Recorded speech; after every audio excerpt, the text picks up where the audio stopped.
आजसम्म नेपाली जनताले नै काङ्ग्रेस एमाले माओवादीलाई आफ्नो भविष्यको ताला चाबी सुम्पिएको होइन। यिनीहरूले देखाएका 1% मात्र सपना पूरा भएका थिए भने भदौमा जेनजी आन्दोलन हुँदैन थियो। हाम्रा ती अबोध साथीहरूको टाउकोमा गोली लाग्दैन थियो, छातीमा गोली लाग्दैन थियो। रोजीरोटीको खोजीमा वैदेशिनु पर्दैन थियो, सपनाको खोजीमा वैदेशिनु पर्दैन थियो।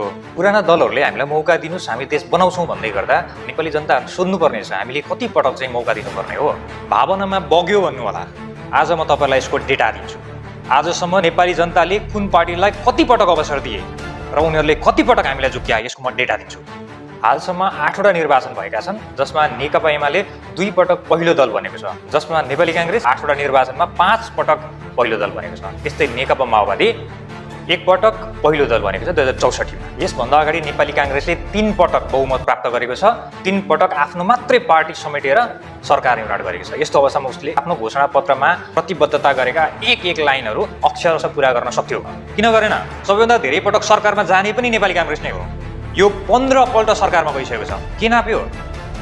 नेकपा एमालेको कुरा गरौँ। यसले तत्कालीन नेकपा माओवादीसँग मिलेर 2074 सालमा झन्डै 2/3 बहुमत लिएर आयो। सबैभन्दा शक्तिशाली सरकार थियो त्यति बेला, जसका प्रधानमन्त्री केपी शर्मा ओली थिए। नेकपा एमाले पनि सरकारमा 11 पल्ट गएको छ। 10 वर्ष जनयुद्ध र त्यसपछि संसदीय अभ्यासमा उदाएको पार्टी नेकपा माओवादीले 2064मा संसदको 36% सिट लिएर सांसद भएको पार्टी हो। यसले 2074मा एमालेसँग मिलेर बहुमतको सरकार पनि बनायो। किन नाप्यो? प्रधानमन्त्री केपी शर्मा ओली भए पनि मन्त्रीहरू पनि नेकपा माओवादीका पनि थिए। किन नापे? राजनीतिमा आएको 16 वर्षमा नै यो 8 पटक सरकारमा गइसकेको छ। आजसम्म कुन आशाको दियो बाल्न सक्यो? अब प्रधानमन्त्रीहरूको कुरा गरौँ। प्रचण्ड आजसम्म 3 पटक प्रधानमन्त्री भइसकेका छन्। माओवादीबाट बाबुराम भट्टराई पनि 1 पटक प्रधानमन्त्री भइसकेका छन्।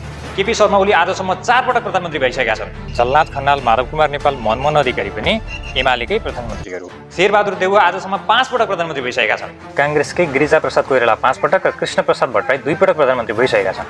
अहिलेसम्म निरन्तर रूपमा तिनै पार्टीहरू सत्तामा जाँदै गर्दाखेरि पर्फर्मेन्स गर्न नसक्ने पार्टीहरू अहिले कुन आधारमा फेरि पनि हामीले मौका देऊ भन्दैछन्? उहाँहरू यो चुनावलाई देश बनाउने र भत्काउने बिचको लडाई भनिरहनु भएको छ। नयाँ वैकल्पिक शक्तिहरूलाई देश भत्काउनेको संज्ञा दिइरहनु भएको छ भने उहाँहरू देश बनाउनेहरू हुनु होला। आजसम्म देश बनाउनेहरूकै सत्ता थियो त, किन नबनाउनु भएको?